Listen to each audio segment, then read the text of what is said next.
Today we're reading 2 Thessalonians. This is Paul's second letter to the church at Thessalonica.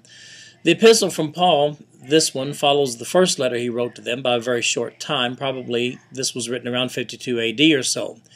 It was written to clear up any misconceptions these people might have had regarding the tribulation, the coming of Christ, the rapture, and so forth, as a result of his first letter. Now, Paul gets right to the point, says there's coming a day in 2 Thessalonians chapter 1. We see there's coming a day, and he begins to describe that day.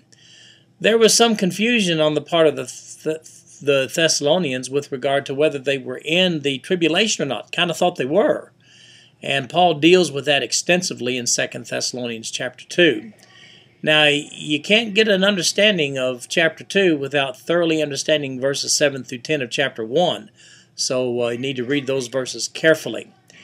And then Paul says, don't be confused about this day of Christ, which is, by the way, a very good definition I give you there of what day means with regard to the Scripture and especially this passage.